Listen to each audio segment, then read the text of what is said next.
In bright daylight, the red flare may be indistinguishable. An alternative is the orange smoke signal. In some cases, a single unit may be able to deploy either a red flare or orange smoke.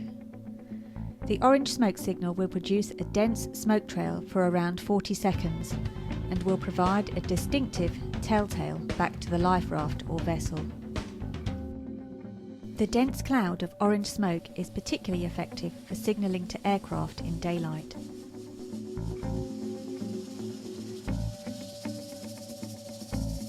A buoyant orange signal typically burns for 3 minutes and, like the handheld signal, is used for pinpointing your position to rescuers in daylight. To activate, remove the plastic cap and peel off the foil cover. Grasp the deployment cord and pull upwards. There is usually a short delay to allow the device to be tossed overboard before smoke is emitted. Tossing the signal overboard to the leeward side will allow a visible build-up of smoke against the hull. However, you must assess whether the craft may become unfavourably smoke-logged and, if necessary, deploy downwind. A handheld or floating smoke signal is restricted in range because it is unlikely to be seen below the nominal horizon, a distance of around 3 miles. For long-range situations, the most effective signal is a self-contained rocket. To fire the rocket, first remove the caps from either end, ensuring that the firing end is pointed well away from the face and body. Remove the safety pin to expose the release trigger, and keeping the hands well clear of either end of the flare, turn the head away and depress the trigger using the thumb or little finger.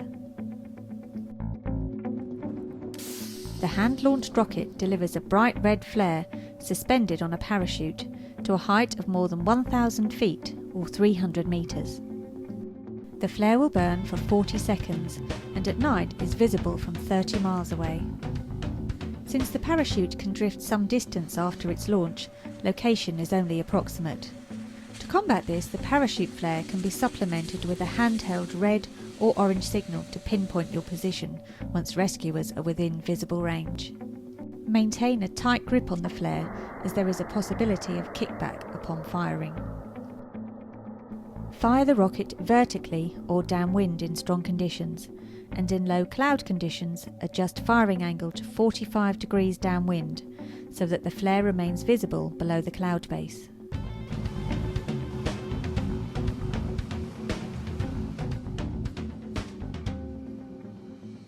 When using a pyrotechnic flare with a short burn time, fire 2 flares, 1 minute apart. The first is intended to catch the eye, and the second to confirm an accurate sighting. A white flare is used to draw attention to your position should you find yourself on a collision course at night. A white flare is not a distress flare and under normal circumstances would not alert the emergency services. However, white flare sightings are frequently wrongly reported as distress flares and as such must not be used indiscriminately. Rockets, flares and smoke devices are designed to raise the alarm in the event of an emergency. The devices all contain either explosive, chemical or percussive systems, which can be extremely dangerous if used incorrectly. All flares have a limited shelf life and should be replaced before the expiry date shown. Dispose of any out-of-date flares in accordance with the relevant national regulations.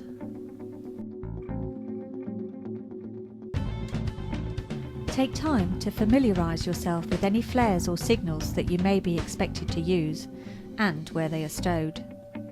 Pay particular attention to operating instructions, markings and any embossed insignia which will help identify the type of flare in the dark. To maximise the effectiveness of your flares and signals, you should only deploy them when they are most likely to be seen, i.e. when a vessel is sighted or an aircraft heard. Use additional equipment such as lights, locator beacons and radio comms to increase your chances of being rescued. It is inevitable that emergencies at sea will occur from time to time. Understanding the correct methods for summoning assistance will lead to a timely rescue, which will greatly reduce the impact of such emergencies.